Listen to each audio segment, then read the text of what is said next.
Halo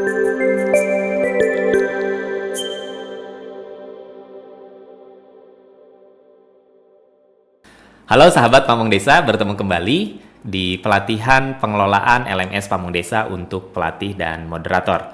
Kali ini kita akan melanjutkan pembahasan kita tentang bagaimana mengelola konten pelatihan yang sudah tersedia di LMS Pamong Desa kita. Jika sebelumnya kita sudah membahas tentang bagaimana mengakses mata latih gitu ya, ataupun halaman pelatihannya, lalu kemudian mengubah urutan dari topik-topik yang ada. Lalu sekarang kita akan membahas lebih mendetail gitu ya, lebih mendalam terkait bagaimana kita mengelola kontennya gitu ya, mengelola kontennya. Jadi konten itu kalau kita artikan itu adalah modul-modul yang sudah tersedia di dalam kelas ataupun di dalam pelatihan ini. Jadi seperti ini, di dalam satu topik atau di dalam satu section itu terdiri dari ada videonya barangkali begitu ya, ada dokumennya, di sini ada keterangannya ya. Lalu kemudian di sini juga ada apa lagi? Ada kuis barangkali ya, ada kuis dan bahkan juga ada survei begitu ya. Nah, kita akan coba mengelola beberapa konten yang sudah ada tersedia di dalam LMS Pamong Desa ini. Yang pertama adalah kita bisa mengaktif dan menonaktifkan konten. Jadi misalkan ketika kita sedang memberikan pelatihan gitu ya, maka kita bisa menyesuaikan dengan skenario pembelajarannya. Jadi misalkan ada konten yang tidak diperlukan, maka kita bisa menonaktifkannya. Atau sebaliknya, misalkan kontennya awalnya tidak nonaktif, tidak ditampilkan ke peserta, kita ingin menampilkan ke peserta, maka kita aktifkan. Caranya bagaimana? Nah, kalau kita perhatikan di setiap konten yang sudah ada di sini, ini ada sebuah switcher ya, atau ada tombol gitu ya. Ada tombol. Jadi kalau dalam posisi seperti ini ya, biru seperti ini artinya konten ini aktif sehingga peserta bisa mengaksesnya. Tapi kalau switchernya ataupun tombolnya seperti ini warna abu-abu ya, warna abu-abu, nah ini artinya kontennya sedang tidak aktif. Nah, bagaimana untuk mengaktifkannya? Mengaktifkannya kita tinggal tekan saja sekali. Nah, sehingga sampai ada notifikasi berhasil mengubah status aktif. Nah, artinya ini menjadi aktif. Apabila ingin menonaktifkannya berarti sebaliknya ya. Kita tinggal tekan sekali, kemudian di sini ada berhasil mengubah status aktif, lalu tekan OK. Jadi semudah itu ya. Baik, selanjutnya selain nonaktif dan menonaktifkan, kita juga bisa mengubah urutan konten. Jika di pembelajaran sebelumnya kita membahas mengubah urutan topiknya, sekarang bisa mengubah urutan kontennya. Jadi misalkan konten tata tertib ini gitu ya, kita ingin tempatkan di yang pertama gitu ya, sebelum video presparasi ini gitu ya. Nah, maka kita bisa geser ya. Caranya sama seperti memindahkan topik di pembelajaran sebelumnya. Jadi kita tekan seperti ini ya, di tanda panah ini, tekan, drag and drop istilahnya gitu ya, tekan dan tarik gitu ya. Diklik, ditahan, lalu kemudian ditarik ke atas. Nah, seperti ini. Sampai nanti ada notifikasi bahwa Anda sudah berhasil mengubah urutan konten. Gitu ya. Jadi bisa ditarik, disesuaikan urutannya sekali lagi sesuai dengan skenario pembelajaran yang sudah disiapkan.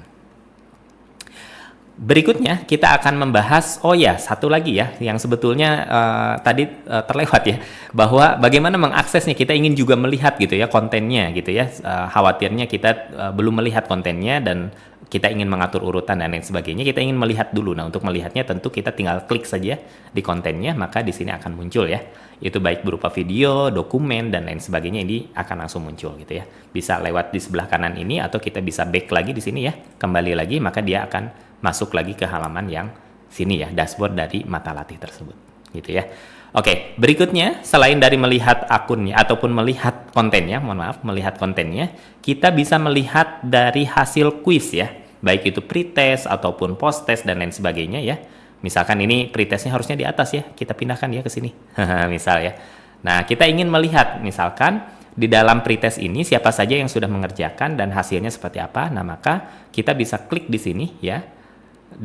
Di tombol di sebelah kanan yang titik 3 ini, kemudian tekan tombol kelola. Nah, maka di sini kita bisa melihat, yang pertama kita bisa melihat terlebih dahulu daftar pertanyaannya ya, di sini nih sebelah kanan. Kemudian kita bisa melihat hasil juga.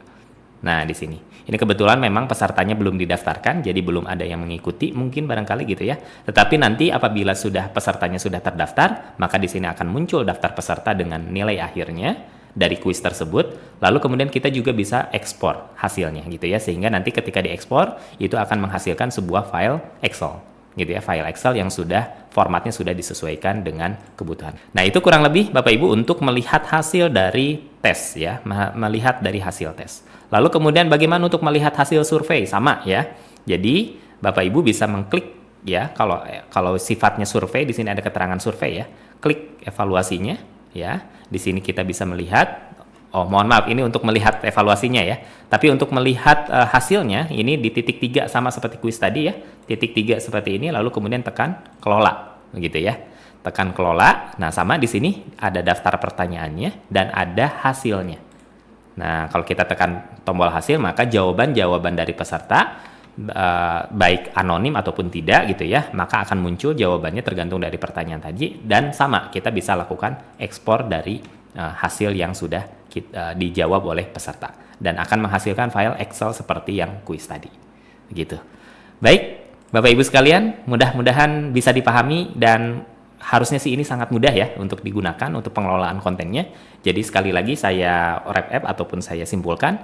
Jadi Bapak Ibu bisa mengubah urutan dari kontennya, kemudian bisa mengaktif dan menonaktifkan konten supaya bisa diakses oleh pesertanya yang mana saja.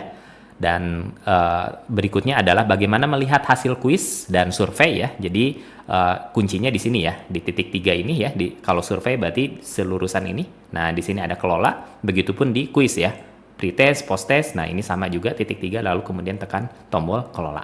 Gitu ya. Baik, itu saja mungkin untuk pembelajaran kita kali ini. Terima kasih. Wassalamualaikum warahmatullahi wabarakatuh.